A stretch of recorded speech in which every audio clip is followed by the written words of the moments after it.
Muy buenos días. Ahora sí, el tema que vamos a ver el día de hoy, les comenté la semana pasada, tenía que ver con el tema de la semana pasada. La semana pasada estudiamos lo que dice la Biblia respecto a la autocompasión. Y quiero hacer un breve resumen porque nos sirve para el día de hoy. La autocompasión, según la Real Academia Española, es la compasión hacia uno mismo. Y la palabra compasión, según la Real Academia Española, también es el sentimiento de pena, de ternura y de identificación ante los males de alguien. La palabra compasión transmite la idea de tener sentimientos que nos mueven a ayudar a otros a salir del sufrimiento o a evitar el sufrimiento. Por lo tanto, la autocompasión son esos sentimientos de pena, de ternura hacia nuestro propio sufrimiento que nos motivan a librarnos de ese sufrimiento. Según algunos psicólogos, la autocompasión es cultivar la voluntad de liberarte del sufrimiento. No es el juicio y la exigencia lo que te va a ayudar a conseguir tus objetivos, sino un trato compasivo hacia ti mismo. Incluso han diseñado métodos de varios pasos para poder tener autocompasión, porque consideran que es muy útil para la sociedad. Y encontramos nosotros, yendo a la Escritura, que es lo que corresponde, que la Biblia describe a Dios como un Dios compasivo. Él mismo se describe a sí mismo como un Dios compasivo, pero que es compasivo con quien quiere serlo. De manera que no siempre lo mejor es ser compasivo. Dios decide cuándo no ser compasivo. Y vimos que en la ley de Moisés ciertas condenas requerían que se cumpliesen sin compasión. Luego vimos que la autocompasión, es decir, la compasión, podemos ver que Dios puede ser compasivo, pero no siempre.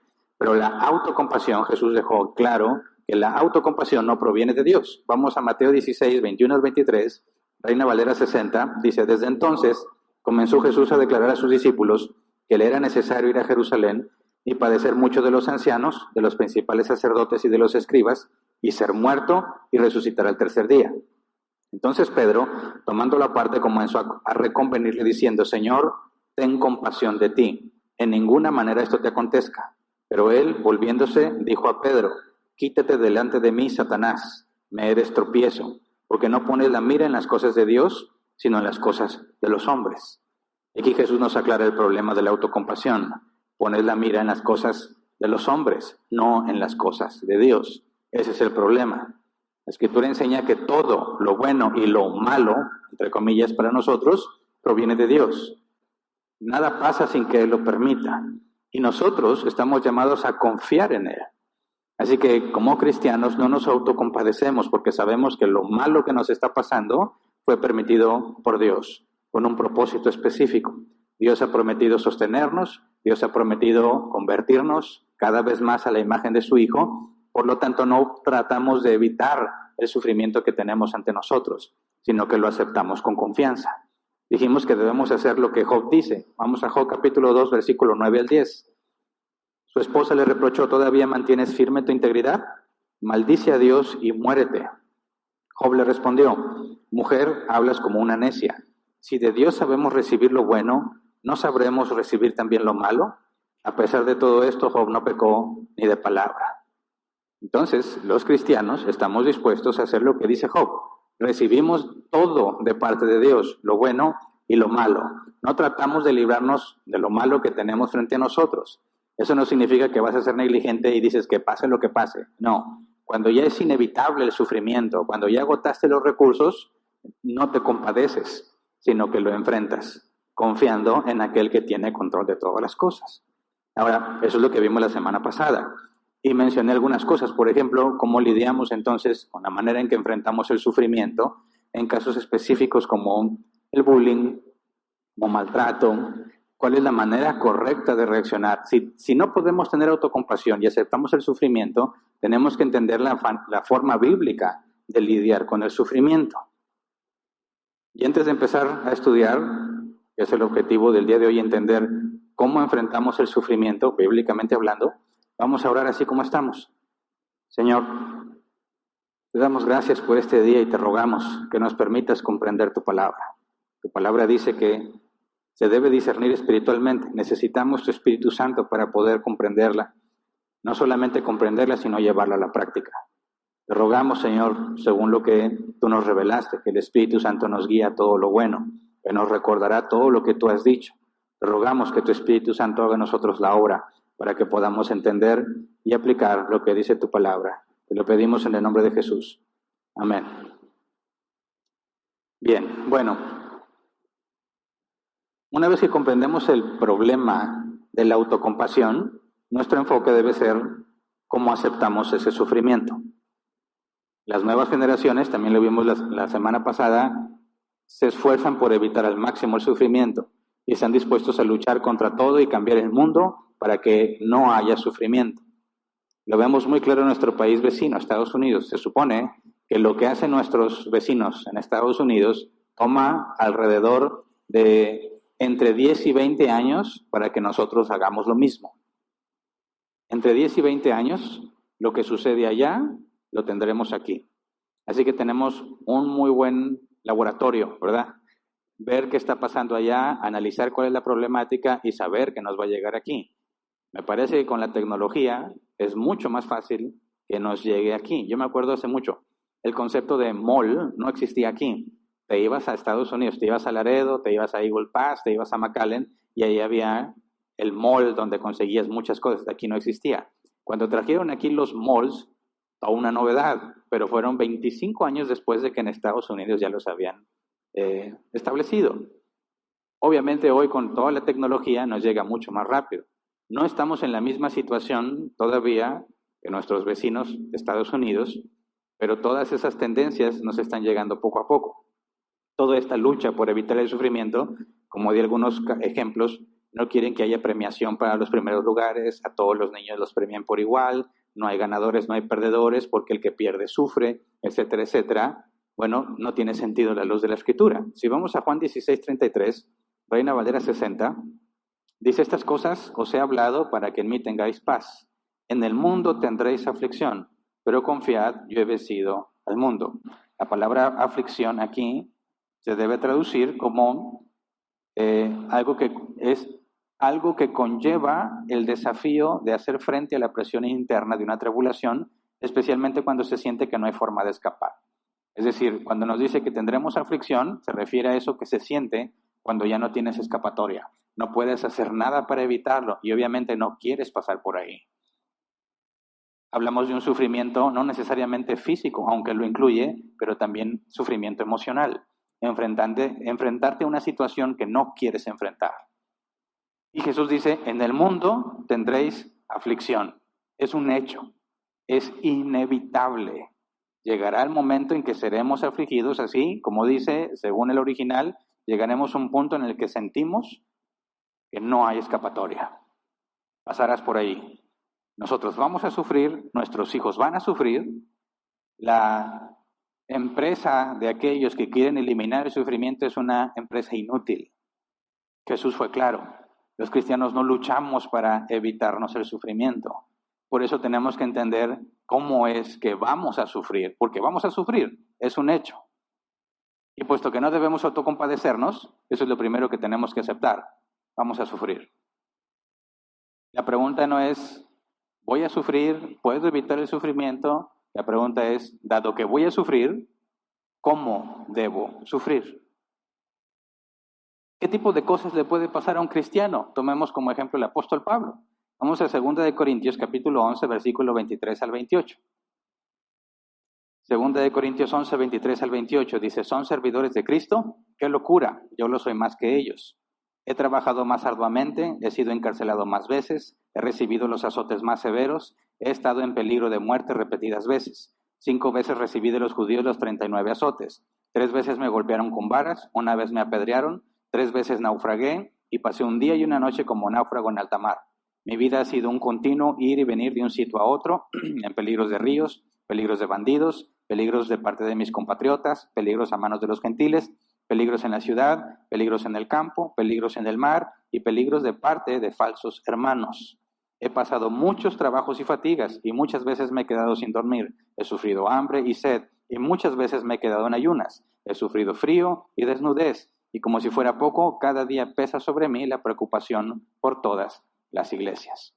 Así que aquí tenemos el caso práctico de lo que Jesús dijo: en el mundo tendréis aflicción. Esto es lo que le pasaba al apóstol Pablo, a pesar de tanto conocimiento, tanta sabiduría, tanta revelación, tanto poder de Dios. Así fue su vida. Y si ponemos atención en el sufrimiento que describe Pablo, creo que lo podemos separar en dos tipos o dos categorías según su causa.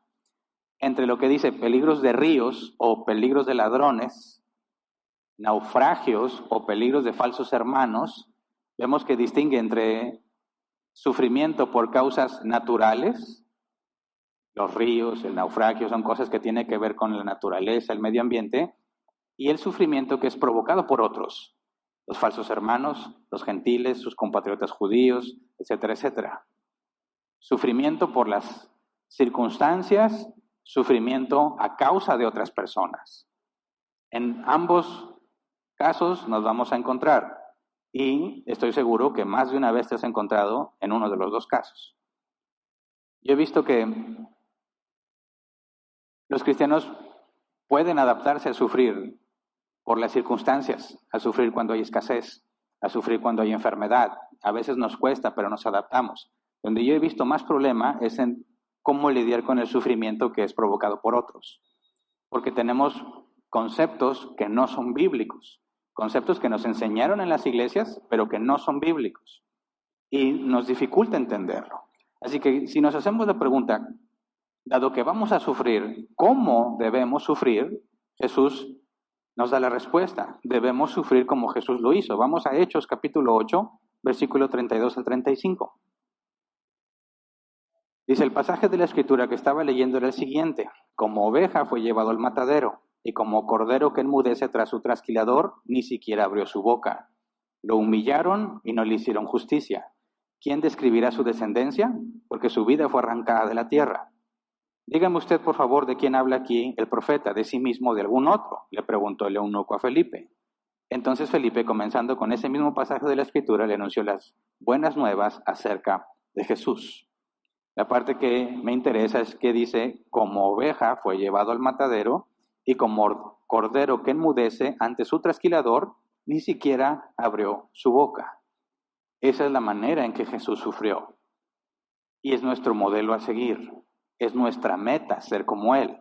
Entonces, ¿cómo debemos de sufrir? Como oveja llevada al matadero, que no abre su boca. ¿Me explico? Jesús dijo de sí mismo esto, Mateo 11:29. Llevad mi yugo sobre vosotros, Reina Valera 60, llevad mi yugo sobre vosotros y aprended de mí, que soy manso y humilde de corazón, y hallaréis descanso para vuestras almas. Manso, mansedumbre, ese es el nombre del tema de hoy, mansedumbre. El cristiano no se autocompadece, sino que por medio de la mansedumbre sufre. He visto que el concepto de mansedumbre lamentablemente está muy distorsionado, muy separado del concepto bíblico. Y hablar de mansedumbre tiene que ver directamente con lo que Jesús dijo de sí mismo. Soy manso y humilde. Nosotros debemos imitarlo. Cuando sufrimos, como cordero llevado al matadero, no se opone, no se queja. Ahí está la parte difícil. Cuando hablamos de mansedumbre, tendemos a confundir el concepto y a tratar de enfrentar el dolor de una manera equivocada, que nos lleva a situaciones difíciles y muy complicadas. Si buscamos qué significa ser manso en un diccionario, consulté varios, pero ese es el que me parece que describe con más simpleza lo que significa ser manso. Dice que no ataca ni actúa con agresividad, sino que se muestra dócil en compañía de las personas y se deja tomar o acariciar. Ejemplo, vacas mansas. Está hablando de animales, ¿verdad? Y luego dice otra definición que es sosegado, tranquilo y apacible. Y así se parecen las que encontré. Por eso digo, tendría que ponerme a investigar entonces qué es sosegado, cuándo es tranquilo, cuándo es apacible. Pero fíjate, no ataca ni actúa con agresividad, sino que se muestra dócil en compañía de las personas y se deja tomar o acariciar. ¿Qué es lo que dice la Escritura sobre Jesús? Como cordero llevado al matadero. Así se describe, ¿verdad? No se puso a pelear, dócil, no mostró agresividad, dejó que lo llevaran y que lo mataran. Ahí está el concepto. Eso es ser manso, según este diccionario. Y cuando hablas de manso, yo creo, no sé cuál sea tu caso, pero en mi caso, de automático pienso en un animal. Normalmente lo relaciono con los perros. Un perro. Porque de niño siempre preguntabas, ¿es mansito? Cuando veías un perro, ¿verdad? Para saber si lo tocas o no. Dice, no, es muy bravo, no te acercas. Y bueno, yo me acuerdo un vecino que tenía, estaba yo joven, muy joven, y tenía un perro Rottweiler. Y esa raza de perros yo siempre la asocié con perros malvados, perros satánicos, por las películas, ¿verdad? Y ese perro tenía la peculiaridad que cuando pasabas por la casa del vecino prácticamente no ladraba, nada más corría hacia el barandal, sacaba la cabeza y se te quedaba viendo. Y a mí me decían, cuidado porque perro que ladra no muerde, pero ese no ladra. Así que más miedo le teníamos. Te ladra un perro y dices, bueno, ahí está, mides tu distancia. Pero cuando el perro no ladra y nada más corre a acercar el hocico lo más que puede a ti, nos daba pavor. Bueno, un día yo en el parque me encontré a mi vecino paseando a su perro y se acercó a saludarme con el perro. Luego te fijas qué tan gruesa es la cadena que traen. Porque luego vi que trae un perrote y la cadenita, dices, no va a poder. O quién está paseando al perro, porque a veces el perro pasea a la persona, ¿verdad? Me acuerdo, nosotros teníamos un perro grande y me decían, sácalo a pasear. Le decían al perro, ¿verdad? Que me sacara a pasear a mí, que con nada podía detenerlo. Gracias a Dios era mansito. No hacía nada. Pero si el perro corría, no había forma humana en que yo pudiera impedirlo. Bueno, volviendo al caso de mi vecino. ¿Cómo estás? Hola, viendo al perro, ¿verdad? Y tan obvio era que le tenía miedo que me dijo, no hace nada. Me vio la cara, ¿verdad? Es mansito, mira, tócalo. No, tócalo. Ya me acerqué y lo acaricié y, sí, muy tranquilo el perro. Le perdí el miedo a partir de esa ocasión. Ya pasaba, ya me acuerdo cómo se llamaba, ¿verdad? Pero ya le decía, y ya sabía que no me decía nada. ¿No le tienes miedo al perro? No, hombre, es bien mansito. Ahí te da gusto, ¿verdad? Ves un perro fuerte, que parece muy agresivo, pero resulta que no. Pero hay otro caso de otro perro, que era un perro callejero, raza mixta, digamos. Y es un perro grande, fuerte, se veía agresivo, pero todo el mundo sabíamos que era un perro muy mansito. Lamentablemente había muchas personas aprovechadas que maltrataban mucho al perro. A pesar de que era un perro que se podía defender, que podía hacerte daño si tratabas de maltratarlo, el perro nunca hacía nada para evitar el daño y era muy confianzudo. Le hablabas y venía y le daban una patada. Le hablaban y venía otra vez y le volvían a dar otra patada. Y el perro nunca hizo nada por defenderse. Lo quemaban con cigarros, le hicieron muchas cosas muy lamentables, porque el perro era manso. Ahora, ¿cómo describes a un hombre manso? ¿Cómo asocias el concepto de un hombre manso? Me parece que lamentablemente asocian el mismo concepto de los animales a las personas. Una persona que no hace nada aunque la maltrates. Podrás decirle maltratarlo, patearlo, no va a hacer nada, como este perro, el perro callejero que vivía en mi colonia. No importa que le hagas, no hace nada, es manso. Y ese concepto lo hemos trasladado a las personas. Pero no les decimos mansos, a veces les decimos cobardes. Que no hace nada, no reacciona. Podrás humillarlo, maltratarlo y no te va a decir nada. Y así como se aprovechaban con el perro, se aprovechan con las personas. Yo me acuerdo que mis primeros problemas en el cristianismo fue la burla. Por ser cristiano, se burlaban. Pero ya me habían enseñado que yo tenía que ser manso. Y siempre decimos manso, no menso, ¿verdad? Menso en México es una persona boba, tonta, que no se defiende, que no sabe decir lo que piensa.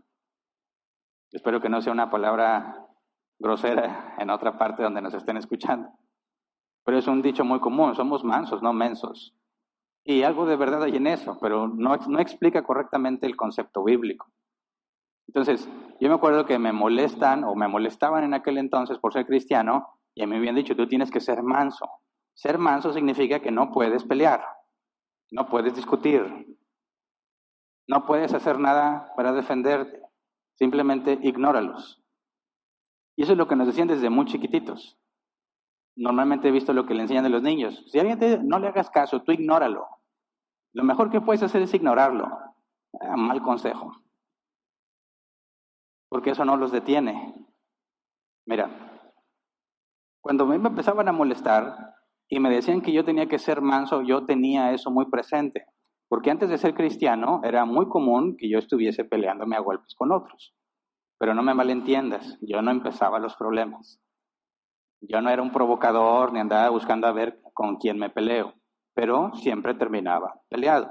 Por eso, cuando llego al cristianismo, entro en un conflicto para comprender la mansedumbre, porque no se parece a lo que yo aprendí en el mundo. Lo que yo aprendí sobre qué debes hacer cuando alguien te molesta, cuando alguien te acosa, no se parecía absolutamente nada de lo que me enseñaron en el cristianismo. Y para mí era muy difícil comprenderlo. Yo desde que tengo memoria, yo tengo memoria desde antes de entrar al kinder, pero mis primeros conflictos fue cuando estaba en la primaria, primero y segundo de primaria, terminando el kinder. No sé por qué, pero había niños de sexto año que la traían conmigo. En la hora de recreo me perseguían y yo pensaba que estaban jugando y corría, pero cuando me alcanzaban me agarraban a patadas. Me quitaban el lonche y llegaba todo mugroso a la casa y me regañaban. ¿Por qué traes el uniforme así? Los niños de sexto me patearon. No seas mentiroso. Nunca me creyeron. Nunca. Yo tengo eso con Dios, Señor. Pero mira, en serio, delante de Dios se los digo, no sé por qué, pero me perseguían, me alcanzaban, me pateaban y me quitaban el lonche y nunca me creyeron. Pero bueno, segundo de primaria, estaba en la misma escuela, el mismo problema, pero con la nueva generación, porque los de sexto ya se habían ido y los de quinto tomaron su lugar. Nos cambiamos de ciudad, me cambié de escuela y dijimos, esto se va a acabar. No, empeoró. En tercero de primaria las cosas eran más difíciles. Eres nuevo en la escuela, te ponen la mira. Y nunca faltó quien fuese a buscar problemas. Simplemente te sentabas y veías, ¿qué me ves? No, ya te vi, ¿qué? Y ya era suficiente para empezar a empujarte y lo que sea y se armaba el pleito. Le decía a los maestros, tú dile a la maestra. Hombre, era peor. Iba y le decía a la maestra, le decía, chismosito. Y me daban más. Entonces, no puedo decirle, aparte le decía a la maestra y no le importaba. Maestra, me están pegando. No, ya dejen de estar jugando así. Y en esos tiempos nadie hacía nada por evitarlo. Mis papás tuvieron que tomar la decisión de, vamos a meterlo a karate. ¿Me imaginas a mí karateca? Creo que fue de los mejores años de mi vida. Tengo muchas historias. Yo nunca provoqué una pelea, pero siempre que me venía a buscar, les respondía. Y lo que más gusto me daba es que venían a tratar de golpearme y terminaban golpeados porque no sabían que yo sabía pelear.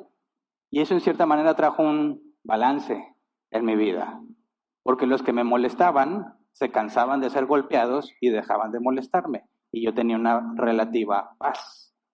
Ya me conocían, a él no lo molestes, pero sí veía cómo molestaban a otros. Siempre hacías el grupito de los golpeados, ahora le llaman bullying, ¿verdad? El grupito de los buleados, que no hayas más que, pues lloremos juntos, ¿verdad? Porque no hay más que hacer. Y si nos quejamos, no, hombre, es que este y lo otro, y cómo me gustaría, ¿por qué no lo agarramos en la salida? Pero mira, nadie se atreve a hacerlo. No puedes defenderte a ti mismo, ni puedes defender a los demás. Lo único que haces es que los invitas al club. Ven, lloremos juntos. Si lo pensabas bien, éramos más el grupito de los golpeados que los que golpeaban. Con inteligencia pudimos haber hecho algo al respecto, pero estábamos resignados. Nosotros somos a los que golpean y nadie te puede ayudar. No hay nada que puedes hacer. Ni nos defendíamos ni nada. Pero cuando yo empecé a aprender a pelear, yo me defendí a mí. Los demás allá. Y no sé si alguna vez tuviste algún amigo de esos que eran los más grandes. A veces eran los más rellenos. Y nadie molestaba a ellos, ¿verdad? El problema es cuando ellos se hacían malvados. Porque ¿quién le pone un alto a ellos, verdad? Se aprovechaban. Pero allá de cada en cuando, porque estuve en 3 escuelas diferentes en la primaria, primero y segundo en una escuela, tercero y cuarto en otra escuela, cuarto, quinto en otra escuela, me tocó ser el nuevo en los 3, y el proceso de ser bulleado y detectar quiénes son los bullies y que te vengan a molestar y que te quieran golpear, todo eso lo viví mucho, muchísimo. Entiendo perfectamente qué se siente padecer bullying. Y había ciertas ocasiones donde un amigo era el más rellenito, el más alto, no le daba por golpear a nadie, era de nuestro grupo. Le decíamos, ¿qué te pasa? Si tú los puedes golpear, nosotros, ¿qué nos dejas? Pero tú sí puedes. ¿Y no has visto esos videos que a veces se vuelven virales donde alguien a quien están haciéndole bullying reacciona y le pone una arrastrada al que estaba haciendo bullying? ¿Te da gusto o no te da gusto? Yo le vuelvo a poner replay. Y en cámara lenta, ¿cómo le dan su merecido al que hace bullying? Porque llega un momento en que el que está recibiendo el acoso reacciona y pone en su lugar al que lo está acosando. Bueno, pocas veces yo conocí a alguien a quien no querías alejar, querías que siempre estuviera con nosotros. No te vayas, porque cuando te vayas nos van a caer los otros, ¿verdad? Pero mientras él estuviera con nosotros, nos dejaban en paz. Bueno, conforme vas creciendo, los problemas se hicieron más difíciles. Yo dejé de entrenar karate. Llegué a un punto en que ya nadie me molestaba porque sabían que yo sabía. Y ya dije, ¿para qué voy a entrenar? Ya no lo necesito. Grave error. Nos volvimos a cambiar de casa. Volví a ser el nuevo, pero esta vez en la secundaria, y volví a empezar toda la problemática de los pleitos. Y yo ya no tenía la condición para defenderme. Entonces tuve que enfrentar de otra manera las cosas. A mí me decían, reza tantos Padres Nuestros y tantas Aves Marías y ya no te van a molestar. No funcionó.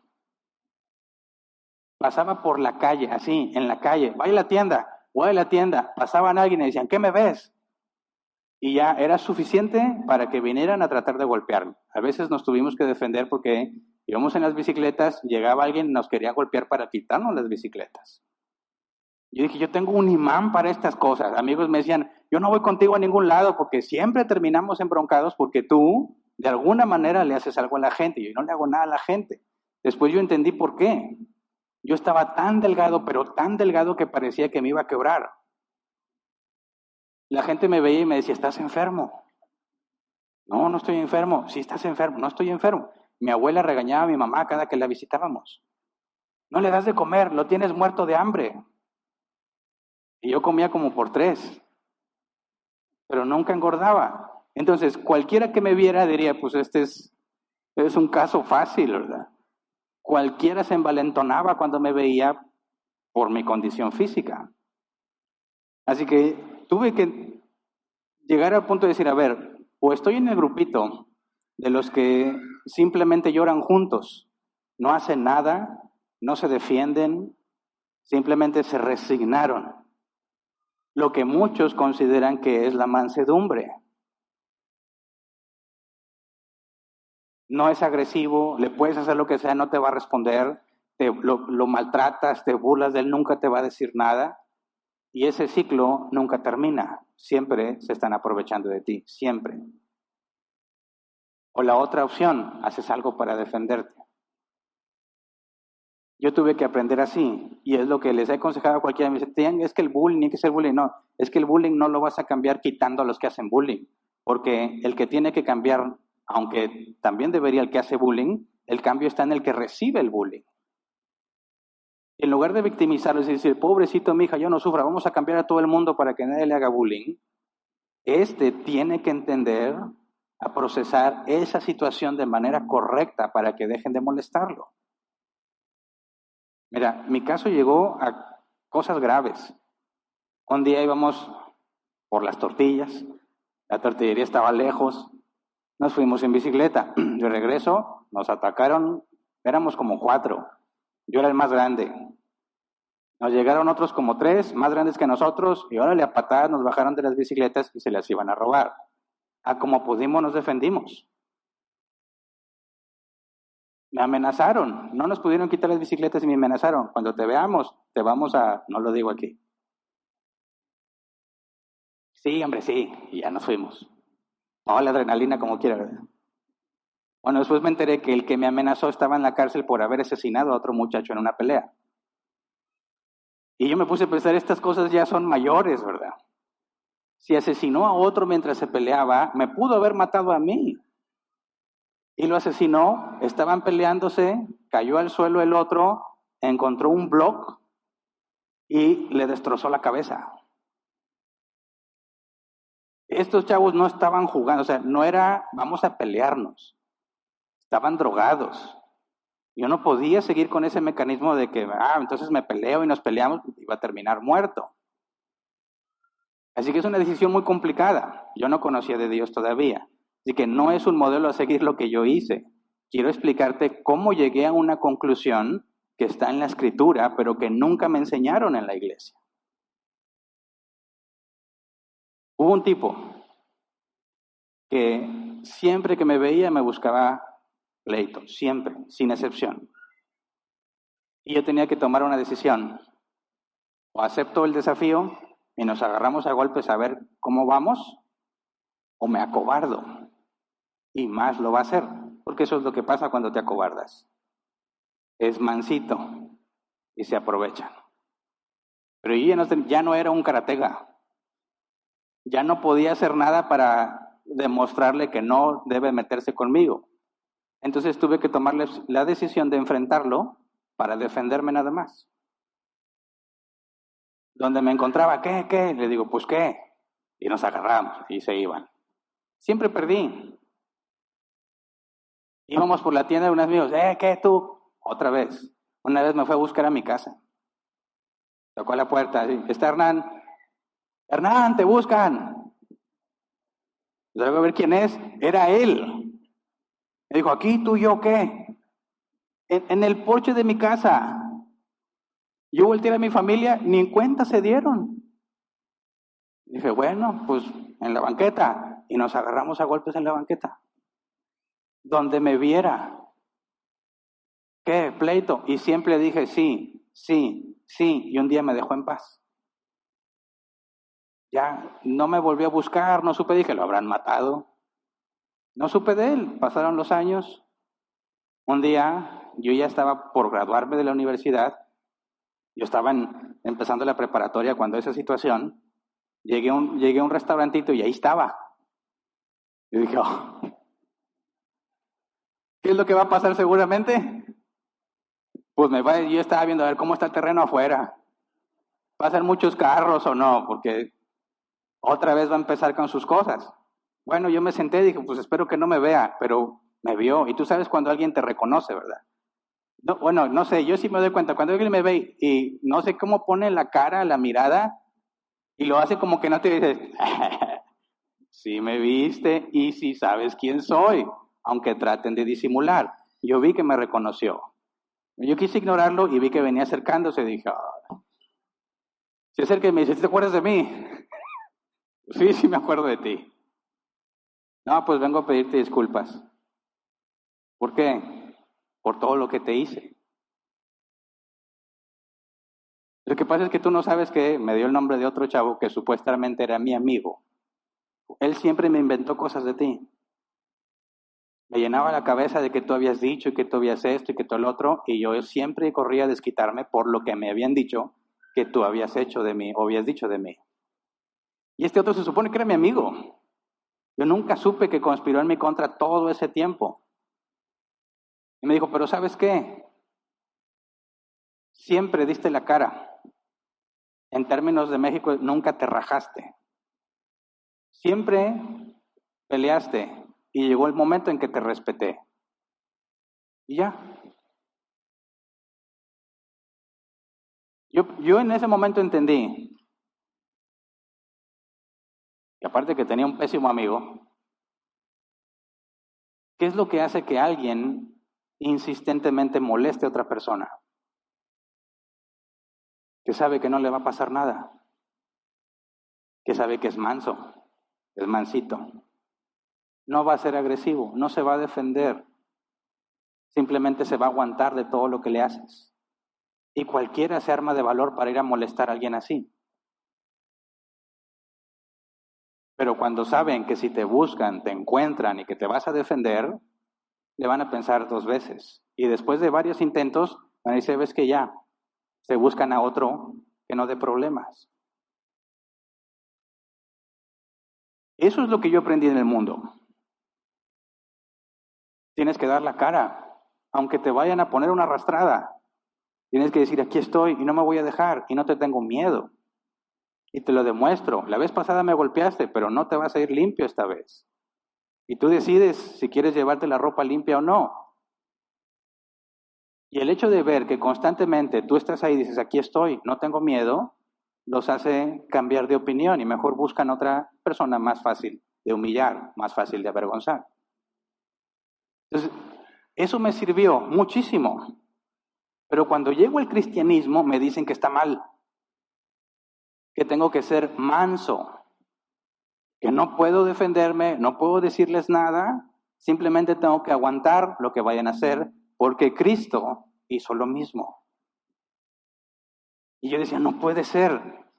Y los que no hacen nada, en mi experiencia, era el grupito de cobardes. Los que han decidido voluntariamente seguir siendo cobardes. Un cobarde no puede hacer nada por sí mismo ni por los demás. Y me decían que Cristo así era.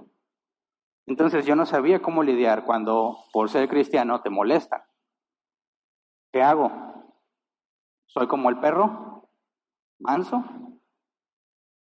Que eso va a generar que me sigan diciendo y que cada vez sean más agresivos. Porque eso lo veo con mucha claridad. Entiendo perfectamente la impotencia de no poder hacer nada. Entiendo que cuando te acobardas, te enojas contigo mismo y con los que te rodean. Y ha habido casos donde esos que hacen bullying explotan y asesinan a sus compañeros con armas de fuego.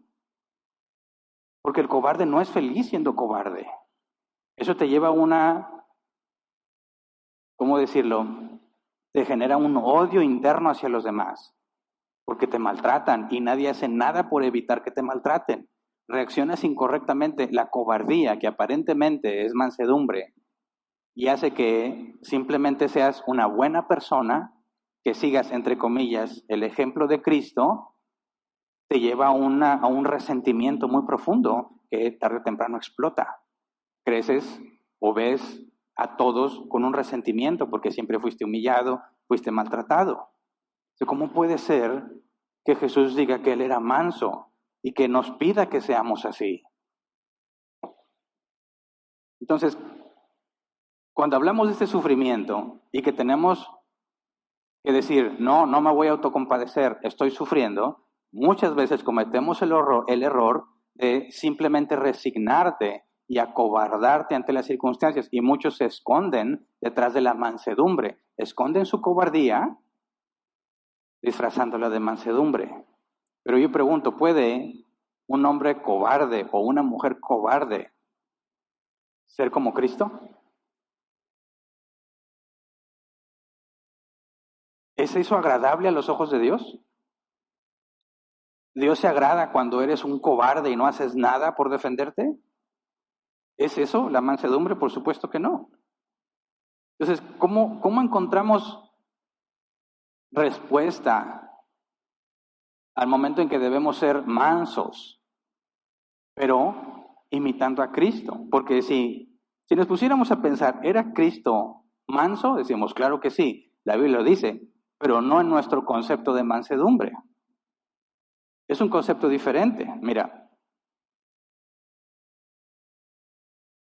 vamos a Mateo 5:5, Reina Valera 60. Bienaventurados los mansos, porque ellos recibirán la tierra por heredad.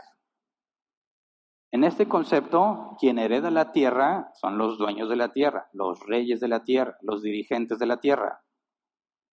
Está diciendo Dios que los mansos son los que van a reinar, por así decir. Pero si nuestro concepto, como entendemos la mansedumbre, son los cobardes, los inofensivos, que permiten que les hagan de todo, ¿qué clase de mundo va a ser cuando ellos gobiernen? O teniendo poder, avivarán su resentimiento y serán tiranos, o no van a servir para refrenar el mal. ¿Por qué son tan famosas las películas de superhéroes? Las más famosas últimamente, de Marvel. ¿Cómo se llama esta? Infinity War, y la segunda, Endgame. ¿Quién fue a ver Infinity War? Levante su mano. Para saber quién otros me entienden. Okay. ¿Quién lloró al final? No, sean honestos. ¿Quién lloró al final? ¿Por qué? Les voy a arruinar la película. Ya es una película vieja. Si no la has visto, es tu problema. Yo tengo que decir qué sucedió en el final. Los malos ganan. Thanos gana. Logra lo que se propuso. Estamos acostumbrados a ver en las películas que los buenos ganan, que cuando en esa película los malos ganaron, fue un shock para muchos. ¿Cómo que los malos ganan? Y volteabas a la sala diciendo, llorando. Black Panther se había esfumado. Groot. Claramente en la sala veías ese sentimiento de impotencia, de no puede ser. ¿Cómo es que Thanos ganó? Y sabías que faltaba la segunda parte, pero faltaba un año. Decía, Señor, ¿por qué un año?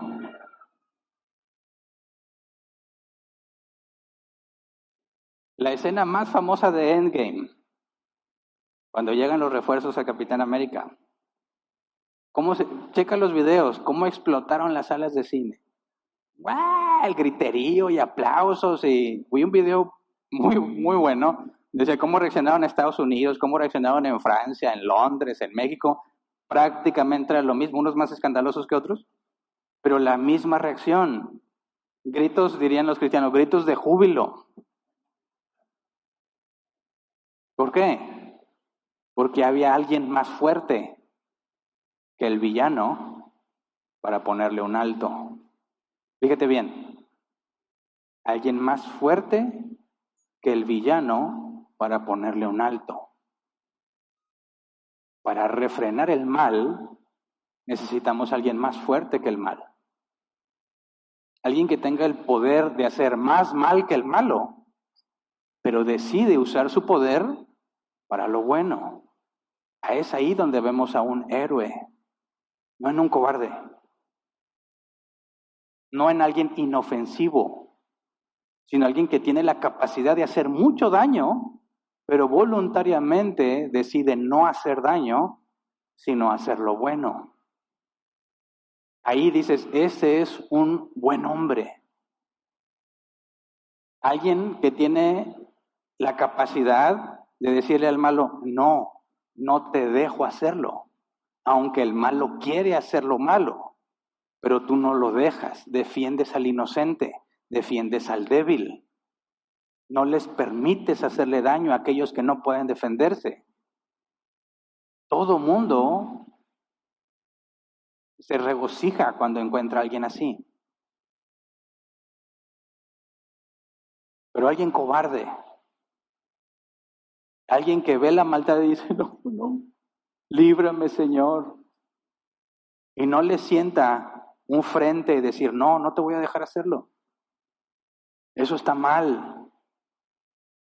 Mira, ¿alguna vez has pensado, porque quién vio otra película? La Bella y la Bestia. Levante su mano.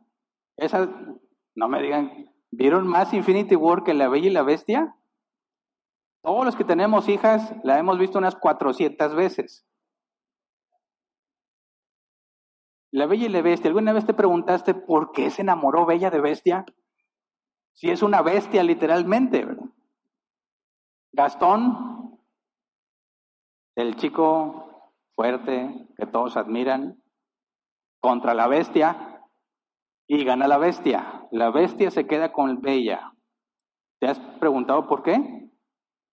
¿No? ¿No has leído nada al respecto? Está muy interesante la teoría. ¿Por qué Bella prefiere a Bestia? A grandes rasgos, Gastón es un hombre fuerte, es el más fuerte del pueblo. Pero Bestia es más fuerte que Gastón. Gastón usa su poder para hacer lo que él quiera y nadie le puede poner un alto. Y Bestia Llega un punto en que le pone un alto a Gastón. Ya estaba enamorada Bella de Bestia. ¿Por qué si es una bestia?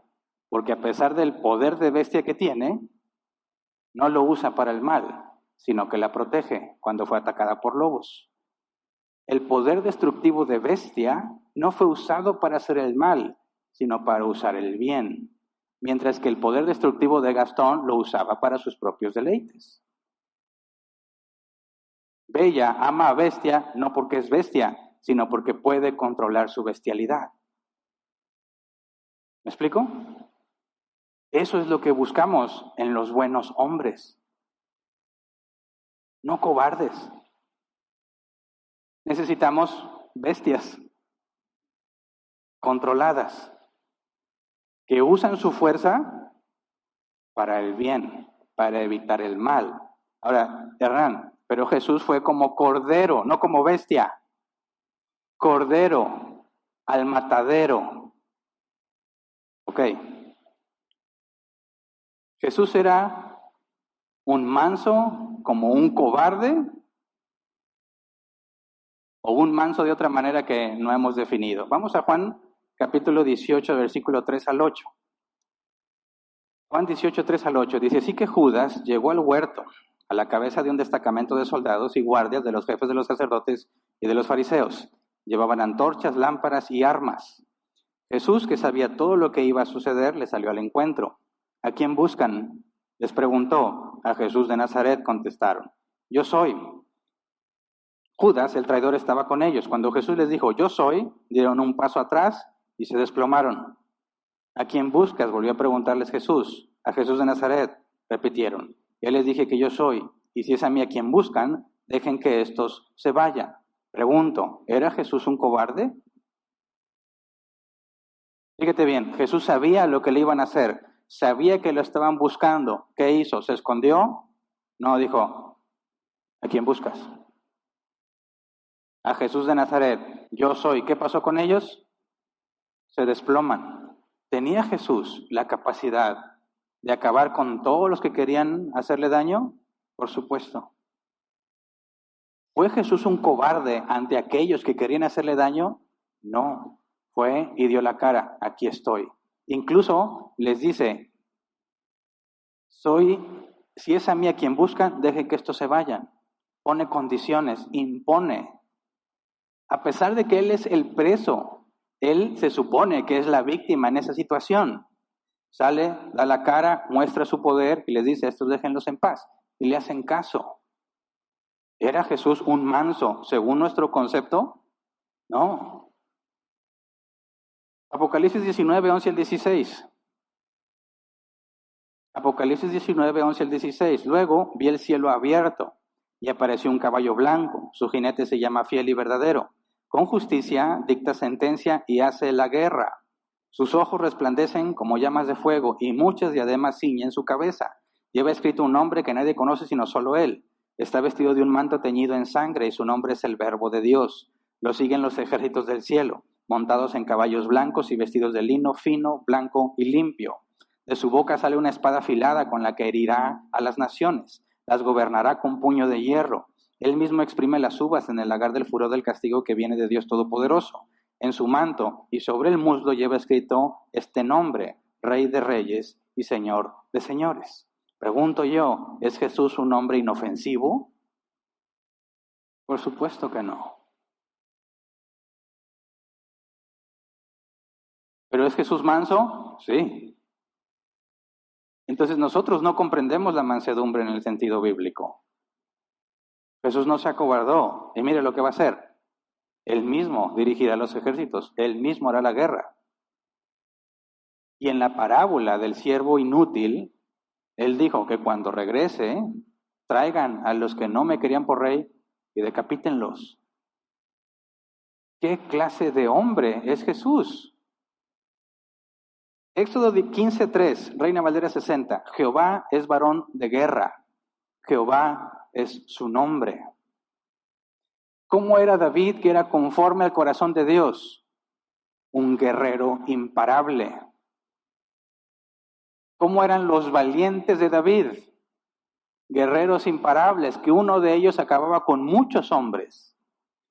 ¿Por qué eran tan amados y valorados? Porque eran más fuertes que los malvados y aún así usaban su fuerza para el bien. ¿Se entiende?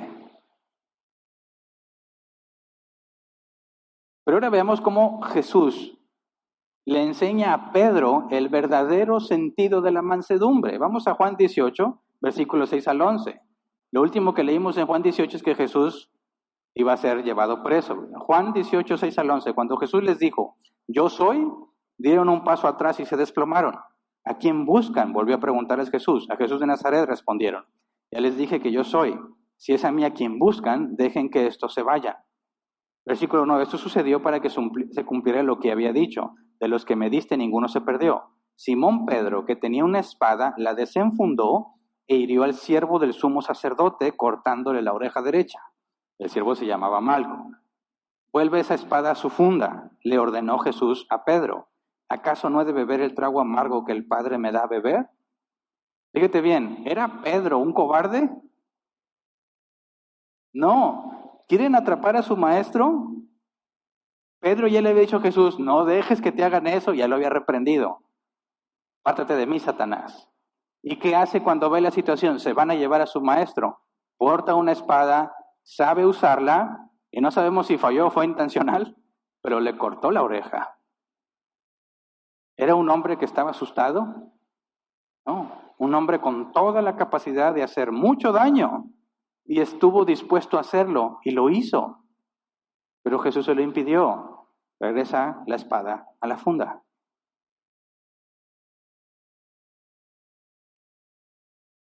Ahí está la clave. Eso describe exactamente la palabra manso en griego.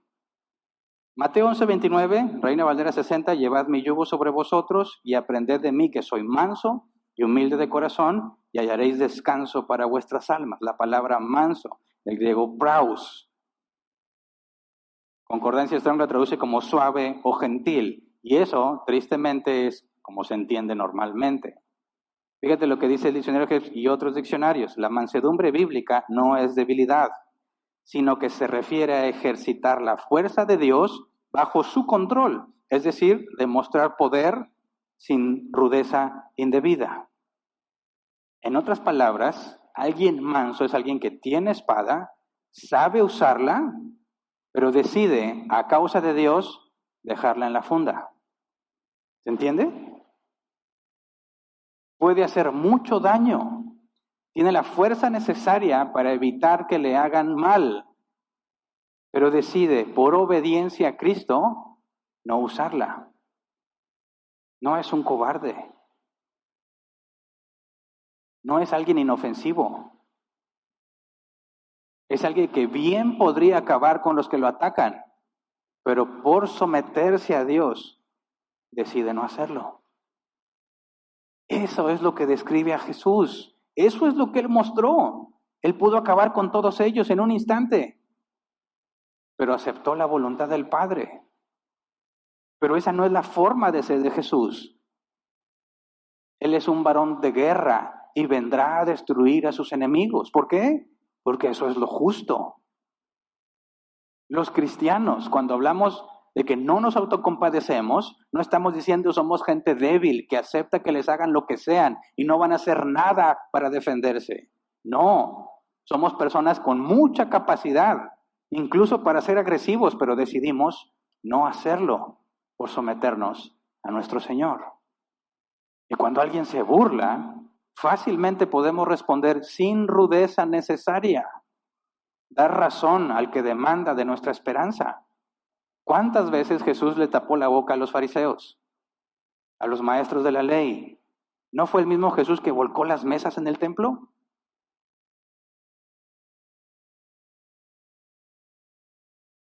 Ser cristiano no es ser débil, requiere mucha rudeza, sometida a la voluntad de Dios. Nuestra generación va muy mal. Le enseñan a los hombres a ser débiles, a ser cobardes, que no quieren que sufran. No sufres, no te haces fuerte. No sufres, no te haces resistente. ¿A mi hijo le van a hacer bullying? Sí, es muy seguro que sí. Y no vas a poder controlarlo, no vas a poder evitarlo. ¿Qué le debes enseñar a tu hijo? A ser valiente, a ser firme, a no tenerle miedo a nadie, a defenderte si es necesario, pero sometes tus deseos, tu fuerza a la voluntad de Dios. Y no regreso a amar por mal, pero si me quieres golpear, no te lo voy a dejar. ¿Me explico? No van a molestar a alguien fuerte. No van a molestar al que les muestra que no les tiene miedo. Van a molestar al débil, al que no le han enseñado que debe hacerse rudo, firme, pero para bien. Esa es nuestra esperanza en Jesús. Él vendrá y destruirá al malvado. Lo destruirá, porque es más fuerte que Él. Acabará con todos nuestros enemigos. Acabará con todos sus enemigos. Será una masacre terrible. Él mismo lo hará, porque tiene el poder para hacerlo y porque es justo y necesario. Y si nosotros debemos ser como Cristo, tenemos que seguir el mismo camino que Él siguió. Sí, como cordero al matadero, pero no en cobardía. Sabiendo que puedo evitarlo, sabiendo que les podría dar su merecido, pero no es lo que agrada a Dios. Así que acepto lo que Él ha decidido para mí. ¿Qué le dijo Jesús a Pilato? No tendrías autoridad sobre mí si no se fuera dada de arriba. Eso es lo que entiende el cristiano y debe entenderlo a la perfección. No soy una víctima, no me autocompadezco y voy a soportar el sufrimiento aunque bien podría evitármelo, pero me someto a Cristo. Sigo su ejemplo. Leímos en Apocalipsis, gobernará con vara de hierro. ¿Sí te has fijado que esa es una promesa en las iglesias? Al que venciere, le daré que se siente a mi trono. Gobernará con mano de hierro. Necesitamos fuertes que se restringen por sumisión al Padre, no cobardes que se esconden en la mansedumbre. Las familias necesitan hombres y mujeres fuertes que les den el ejemplo. Das la cara. Vas a perder, no me importa, eso lo decide Dios. Pero yo no soy un cobarde. Yo soy como Jesús. ¿A quién buscas? Aquí estoy. ¿Se entiende?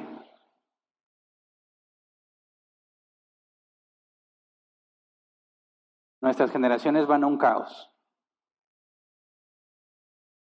Son cristalitos que se quiebran cuando les dices la verdad. Cristalitos que se desquebrajan cuando tienen una vida difícil. Todo está poniéndose a modo para que se levante un tirano. ¿Quién lo va a detener? ¿Quién lo va a detener? Nadie. Porque nuestros hombres son muy frágiles. Viven en una burbuja creada por los padres. Cuando llegue la dificultad, cuando necesitemos a un hombre fuerte, a una mujer fuerte que impida la maldad, no va a haber nadie. Van a estar llorando.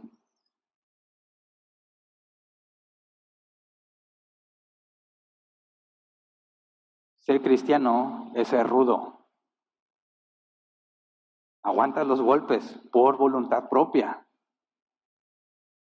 Aguanta las dificultades. ¿Te imaginas a Pablo como un debilucho? ¿Cómo te lo imaginas físicamente después de soportar golpizas, apedreadas, azotes, pasar por hambre? ¿Cómo era? Qué duro sería en su forma de ser ante la adversidad. Sin embargo, él decía, estoy con temblor ante ustedes. Los superapóstoles los engañaban por su elocuencia y Pablo andaba como si fuera débil. Ese es un manso. la enorme fortaleza que Pablo debió tener, la enorme fuerza que Pedro debió tener, y aún así se sometían, respetando el orden que Dios estableció. ¿Cuántos cristianos pudieron haber matado a los soldados que quisieron atraparlos para echar a los leones? Muchos, y decidieron no hacerlo por aceptar la voluntad del Padre. Así que nada de debiluchos entre nosotros. Nada de que estoy triste. Sí, te va a llegar la tristeza y te vas a sentir que no hay salida. Pero tienes que ser como tu Señor. Tienes que ser como tu Señor. No me compadezco de mí mismo. Sí, tengo problemas. Todos los tenemos. Pero están controlados por aquel que prometió salvarme. Así que te levantas este día y le das la cara al problema. No te escondes. Vienen a cobrar, no tengo dinero. Dile que no estoy. No seas cobarde. Da la cara y di, no tengo. ¿Qué hago? ¿Qué puedo hacer? ¿Quedaste mal? Qué vergüenza ir, quedé mal. Ve y dile, quedé mal. ¿Cómo arreglo lo que hice mal? Me equivoqué, qué vergüenza. Sí, da vergüenza, pero te la aguantas y enmiendas lo que hiciste. Necesitamos a esos cristianos y cristianas que sorprenden al mundo porque pudiesen evitarse los problemas y aún así los aceptan de buena gana. Somos mansos, pero es mucho más que decir que no somos mensos. El concepto es mucho más profundo. La Reina Valera 60 dice que Moisés era el más manso de toda la tierra y mató a un egipcio.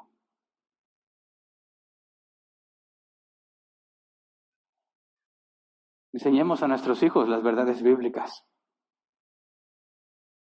No generemos cristalitos. No seas un cristal tú. Si Dios ha elegido que padezcas, hazlo con la frente en alto. Si Él ha decidido que seas humillado,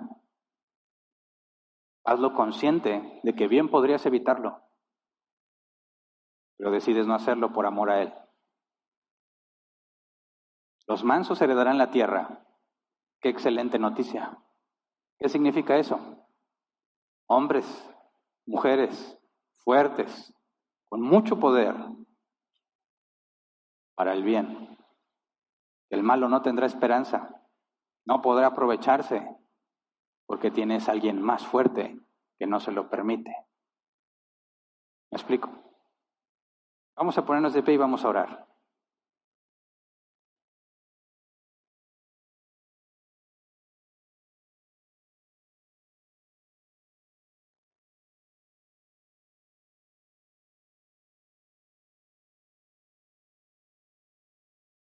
Mateo 16:22, entonces Pedro, tomándolo aparte, comenzó a reconvenirle diciendo, Señor, ten compasión de ti, en ninguna manera esto te acontezca.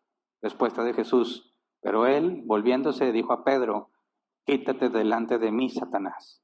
Me eres tropiezo, porque no pones la mira en las cosas de Dios, sino en las de los hombres. Esa es nuestra actitud ante el mínimo sentimiento de autocompadecernos. Apártate de mí, Satanás. Yo tengo la mira puesta en las cosas de Dios. No tengo miedo. En Él confío. Él es el que me sostiene. No soy víctima. Y ayudamos a otros a enfrentarlo de la misma manera. Por eso he dicho muchas veces, tienes problemas, no busques quien te sobe la espalda. Quien te diga, ya, pobrecito. ¿Quién lo maltrata? ¿Por qué le hacen eso? Necesitas que alguien te recuerde cómo era tu Señor.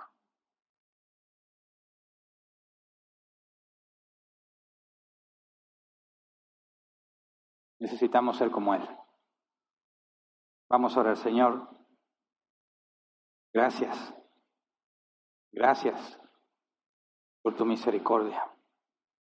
Porque muchas veces hemos sido cobardes. Muchas veces, Señor, en lugar de dar la cara y decir, aquí estoy, ¿a quién buscas?, nos hemos escondido. Nos vamos a llorar a un rincón. Tenemos compasión de nosotros mismos. Nos enojamos porque no pueden ver los demás lo mucho que sufrimos. Nos molestamos porque pensamos que merecemos más que esto, Señor. Pensamos que sufrimos por tu causa cuando en realidad solo estamos siendo cobardes. En realidad solo somos débiles y no tienen la disposición de soportar lo que has decidido que es mejor para nosotros. Señor, en medio de estas generaciones tan frágiles, necesitamos, Señor, llevar tu luz, poder vivir la verdadera mansedumbre, ser como tú, Señor. No siempre vamos a tener la fuerza, no siempre vamos a tener la disposición, por eso te rogamos, nos cambies. Cuando las situaciones nos rebasan, cuando sentimos que es demasiado, cuando Satanás nos tienta a hacernos pensar que es injusto lo que estamos padeciendo, que debiésemos evitarnos el sufrimiento, danos la capacidad, Señor, de reconocer a nuestro enemigo y de exhibirlo. Apártate de mí, Satanás. Queremos poner los ojos en las cosas de arriba, en tu voluntad, en ti, en quien confiamos. Nuestro Dios fuerte, poderoso. Necesitamos, Señor, conocerte cada vez más para saber cómo debemos reaccionar ante las dificultades. Cuando venga la emoción que nos provoca miedo, danos la capacidad de dominarla. Y a pesar de la emoción, hacer lo que corresponde. Siento miedo, pero no me importa. Voy a confiar en Dios. Voy a dar la cara. No voy a huir. No me voy a acobardar. Porque mi Señor no es un cobarde. Señor, danos la gracia necesaria para resistir. La capacidad en el momento donde la necesitamos. Para no derrumbarnos ante los problemas. Para no derrumbarnos ante las situaciones difíciles. Sino para afirmarnos en ti. Cuando somos débiles, Señor, que podamos decir como el apóstol Pablo dijo, tu poder se perfecciona en mi debilidad. Dice tu palabra, diga el débil, fuerte soy. La carta a los hebreos, hombres que tomaron fuerzas de flaqueza, tomaron pueblos, se fortalecieron en ti, Señor, porque confiaban en ti. Haz eso con nosotros. Todos tenemos problemas. Todos tenemos dificultades. El mundo entero sufre. Enséñanos a sufrir como corresponde, con dignidad, con la frente en alto, sabiendo que podemos confiar en ti. Si has permitido este mal en mi vida, tienes buenas razones para hacerlo y me permitirás verlo. Podré ver tu obra en mí, Señor, aunque me cueste la vida. Tú eres fiel. Tú nunca fallas. Tú no intentas, Señor. Tú no te propones. Tú llevas a cabo tu soberana voluntad sobre todas las cosas, sobre reyes, sobre principados, sobre el mismo Satanás. No hay nadie que pueda impedir tus planes. Y nosotros, Señor, estamos en tus planes de bien para edificar, para construir. Señor, danos el valor para enfrentar las dificultades, la manera correcta y parecernos cada vez más a Jesús. Te lo rogamos en el nombre de Jesús. Amén. Pueden sentarse.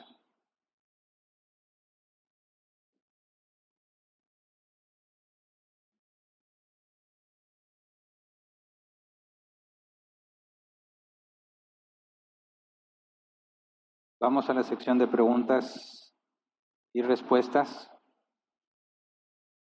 Tenemos 15 minutos para responder. Aquellos que estén por primera vez físicamente aquí con nosotros pueden agregarse al grupo de WhatsApp para hacer su pregunta directamente en el grupo. Ese grupo solo está activo mientras estamos en la sesión de preguntas, luego se bloquea para que nadie escriba. Si no estás en este grupo, pues, aunque no estés aquí, donde quiera que estés, si ya perteneces al grupo, haz tu pregunta en el grupo de WhatsApp. Si no perteneces, estás a la distancia y nos estás siguiendo por Facebook o por YouTube, haz tu pregunta en los comentarios. Nuestros hermanos lo canalizarán al grupo de WhatsApp que tenemos. Preguntas referentes al tema. Si se hace una pregunta que no tiene nada que ver con el tema, la dejo al final por si hay tiempo.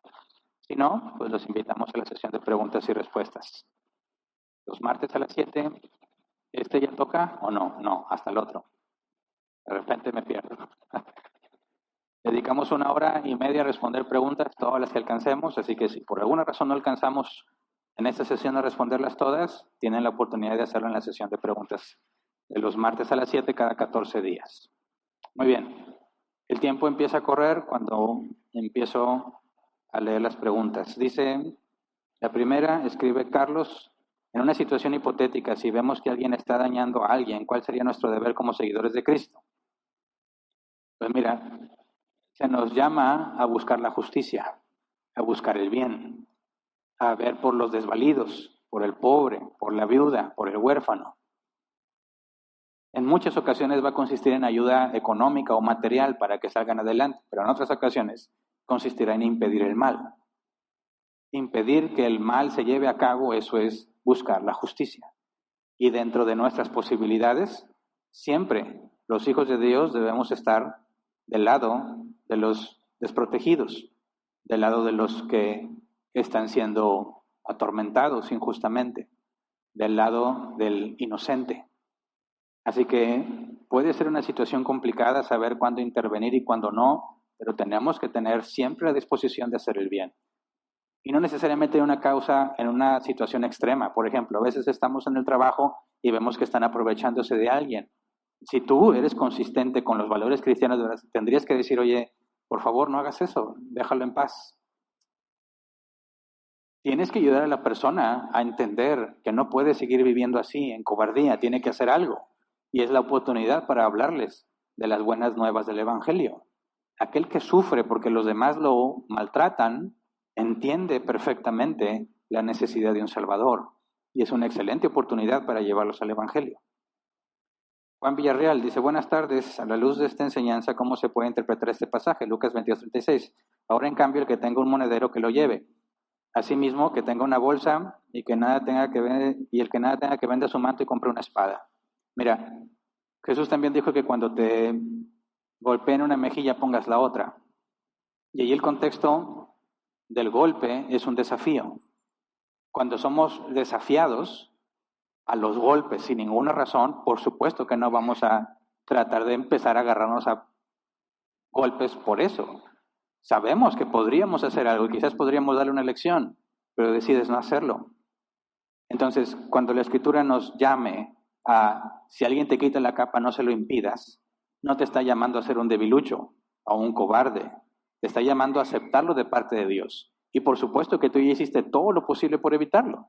Por ejemplo, cuando quisieron matar a Jesús, Jesús se escapaba de entre ellos. Cuando lo quisieron despeñar en un barranco, se detuvo y pasó sobre ellos. El apóstol Pablo se escondió en muchas ocasiones. Sabemos porque sobrevivió muchas, aunque hay pocas registradas en la Biblia, lo dejaban bajar o lo sacaron a escondidas por la muralla, etcétera, etcétera. Siempre hicieron lo posible por evitar el sufrimiento, pero cuando ya es inevitable, cuando lo tienes ante ti, el camino no es la guerra, el camino no es pelear, el camino es decir, somos mansos. Bien puedo defenderme, pero he decidido no hacerlo. Lo hago por obediencia al Padre. Entonces, ese es el filtro que tenemos que considerar cuando leemos todos esos pasajes donde nos hablan, donde nos enseñan a no responder mal por mal. No debemos malinterpretarlos pensando que es un llamado a la debilidad. Siguiente. José Antonio, buenas tardes. Cuando Jesús dice si te dan en una mejilla pon la otra, ¿eso no es la mansedumbre? Si te piden llevar una milla, llévala dos. Sí, ese es el sentido de la mansedumbre. Tienes la espada, la puedes usar, puedes hacer daño, pero decides no hacerlo. Te piden que hagas algo, bien podrías rebelarte, pero en este caso era algo de la ley de los romanos sobre los subyugados. Y por ley estaban obligados a obedecer. Y es lo que Jesús dice, hazlo. Y dale un extra para que vea que no es por miedo, no es por coraje, no es por resentimiento, es voluntario. Cuando tú decides llevarle una milla más, estás mostrando que no es por miedo, es por voluntad propia. Este es el concepto de mansedumbre. Siguiente, dice familia Jiménez. A esto es a lo que se refieren los pasajes que dicen, mientras esté en vosotros, estad en paz con todos, siempre y cuando se pueda, y con nadie tengáis pleito, si no te han hecho agravio. Pero si hay agravio, entonces sí. Todos los hombres de Dios del Antiguo Testamento muestran el carácter de Dios, como Elías, los profetas de Baal, Jonathan, hijo de Saúl, etc. Gracias por aclarar, hermano, que sí podemos defendernos siempre y cuando no quebrantemos la ley de Dios. Claro, mira, si entramos en un alegato o eres acusado de algo, tienes que defenderte, ¿verdad? Tenemos nuestra ley, tenemos con muchas deficiencias, pero tenemos un sistema de justicia al cual podemos apelar para defender todo lo que sea una injusticia. No estamos llamados a aceptar cualquier clase de injusticia. Tenemos que hacer lo que corresponde, pero como bien lo comenta, nunca en contra de la Escritura. Si tenemos que defender nuestra postura, vamos a decirlo de la manera más amena y respetuosa que podemos, pero mostrando que no tenemos temor y que no somos gente que no piensa. Podemos razonar y podemos dar argumentos muy sólidos de por qué creemos lo que creemos, pero nunca de una manera equivocada. O sea, tenemos que armonizar todo lo que la Escritura enseña al respecto. No somos gente de peleonera, pero debemos responder al que demanda razón. Aprovechamos el momento oportuno, no imponemos nuestros pensamientos. Tenemos que encontrar ese balance. Sí, en un caso, en una situación complicada, por ejemplo, tratan de atacar a tu esposa, a tus hijas, las vas a defender. Vas a hacer todo lo que esté a tu alcance por impedir que dañen a los tuyos. Incluso eso podría requerir violencia de tu parte, pero en defensa propia, nunca como agresión injustificada. Defender a los tuyos de un ataque de ese tipo en nada contradice la palabra de Dios. Pero si son atacados por causa de Cristo, es decir, por ser cristianos, y si te piden que la única forma de evitarlo es negando a Cristo, entonces aceptas lo que vaya a pasar, porque sabes que eso es la voluntad de Dios para tu vida. Siguiente, Cintia Medina. En conclusión, mansedumbre no es miedo, sino enfrentar las circunstancias de forma amena y de buen gusto con la confianza puesta en Dios y estar preparados de manera que seamos fuertes y glorifiquemos a Dios al usar nuestra preparación de la forma correcta. Sí. Mira, a mí me ayuda mucho a entender el ejemplo, lo que Jesús le dice a Pedro, guarda tu espada. Pedro ahí es el caso. Tengo espada, sé usarla, pero la mantengo en su funda. Para mí eso describe la mansedumbre. Siguiente, Carlos, ¿cuál es el deber de un cristiano si se le exige servir en el ejército en caso de guerra? Mira, los cristianos se dividen en dos grandes bandos. Aquellos que dicen, puedes participar en la guerra si la guerra es por una causa lícita. Por ejemplo, imagínate, pretenden invadirnos algún otro país y México entra en guerra por defender su soberanía, por defender su pueblo. ¿Sería pecado que el cristiano vaya a defender su pueblo? No. Pero si decimos, oye, allá tienen petróleo, vamos a atacarlos para quedarnos con su petróleo, ¿el cristiano podría ir a hacer algo así? Por supuesto que no. Ahora, esa es una postura. Causas lícitas que requieran violencia. Por ejemplo, ves que quieren violar a un niño y la única forma de evitarlo es doblegar al violador, inhabilitarlo, ya sea noquearlo o dejarlo inconsciente para que no haga la maldad que quiera hacer. Yo creo que es una obligación del cristiano hacer todo lo que esté a su alcance para evitar semejante maldad.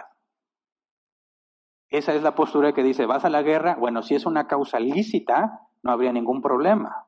Es todo lo que ves en el Antiguo Testamento. La otra postura es, no, en ninguna circunstancia puedes usar la violencia. Nunca podrías atacar a alguien, ni siquiera en defensa propia. En mi opinión personal, creo que no se sostiene bíblicamente esa postura. Pero tampoco hay algo en la Escritura que diga con plena certeza que sí o que no. Así que ambos puntos de vista son respetables. Escoge el que consideres que tiene mayor fundamento bíblico. Siguiente. Eduardo Zúñiga, buenas tardes, pastor. ¿Se considera falta de carácter el ejemplo que viene de Esteban en Hechos 7:60? Luego cayó de rodillas y gritó, Señor, no le tomes en cuenta este pecado. Cuando hubo dicho esto, murió. El no creer que sufran las consecuencias nuestros enemigos de sus actos. No, mira, Pablo dijo, horrenda cosa es caer en manos del Dios vivo. Cuando tú entiendes la soberanía de Dios y sabes que te están apedreando y sabes que es gente inconversa, sabes lo que nuestro Dios va a hacer con ellos si no se arrepienten. Es tan horrible lo que les va a pasar que eres movido a misericordia. Señor, ten compasión de ellos, porque sabes lo horrendo que van a enfrentar cuando Dios los juzgue. No es debilidad. ¿Me explico? No estoy diciendo, Señor, no les hagas nada. Yo como quiera los amo. No. Señor, entiendo que tú permitiste, el caso de Esteban, entiendo que tú permitiste que me quiten la vida. Y ahí estaba Saulo, Pablo, ¿verdad? Y la oración de Esteban tuvo efecto en Pablo, quien Dios le permitió entender el mal que había hecho. La petición de misericordia hacia nuestros enemigos es precisamente porque comprendemos la horrenda cosa que van a vivir en manos del Dios vivo. Siguiente. Pedro Lozano. Dios le bendiga mucho, Pastor Hernán. Gracias. Dice, un atributo de Jesús es ser compasivo. ¿Cómo y quién lo aplica? Como fue compasivo con Jacob y no lo fue con Esaú. Jacob fue un tramposo, ventajoso y mentiroso. Sí, la Escritura dice a Jacob amé, pero a Esaú aborrecí. Y ahí esa es la decisión soberana de Dios.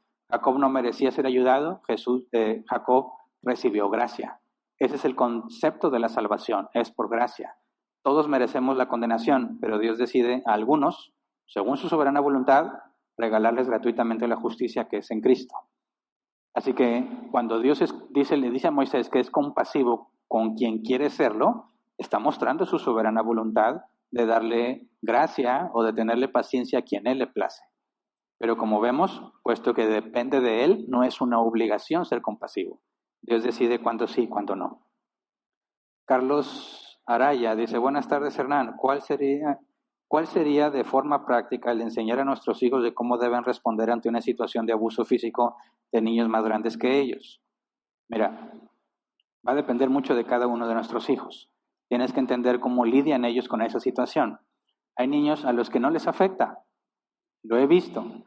Les pueden decir cosas y todo, y ellos simplemente saben que no es nada serio, los ignoran y siguen con su vida.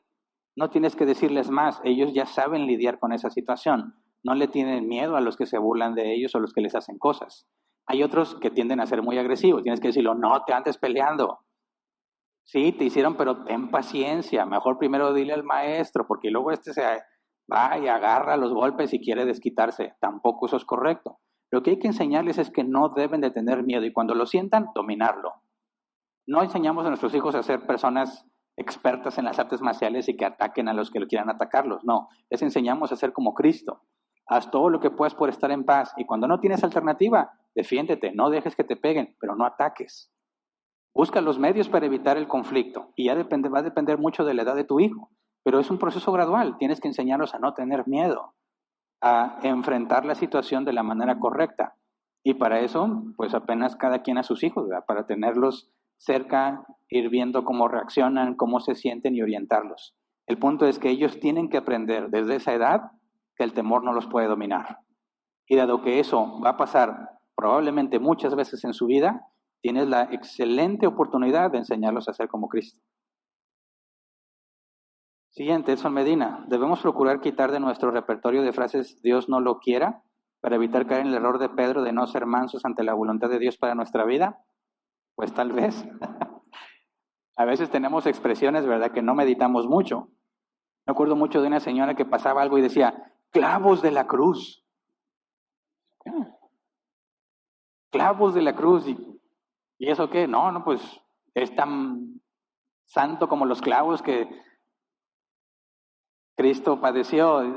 Piensa bien lo que estás diciendo, ¿verdad? Si tú dices, no, Dios no lo quiera, sí, efectivamente puedes caer en el caso de Pedro, tratando de persuadir a alguien de que lo que Dios ha decidido para él no es lo mejor. Como que dices, es que a lo mejor imagínate a alguien que dice, es que están haciendo pruebas y a lo mejor tengo cáncer. Dios no lo quiera. En cierta manera estás diciéndole que Dios no quiere que tenga cáncer y cuando tenga va a decir, ¿por qué me pasa esto? No es la forma correcta de decirlo. Es, mira, esperemos en Dios que no lo tengas. Oraré contigo para rogarle a Dios que eso salga sin problemas. Pero si Él decide que lo enfrentes, entonces hay que aceptarlo. Y te voy a ayudar en el proceso. Podemos enfrentarlo juntos, pero nunca tratar de hacerle ver que Dios no quiere que pase eso, porque probablemente Dios lo quiera. Y son todas, ¿verdad? Muy bien. Entonces, ¿nos sobró tiempo? No, también se acabó. Por eso ya no me mandaron más.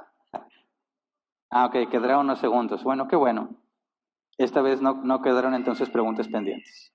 Es todo entonces, de mi parte. Gracias a todos por su atención. Recuerden, el jueves se registran los adolescentes. Los de reunión general hasta el viernes. Es todo. Gracias.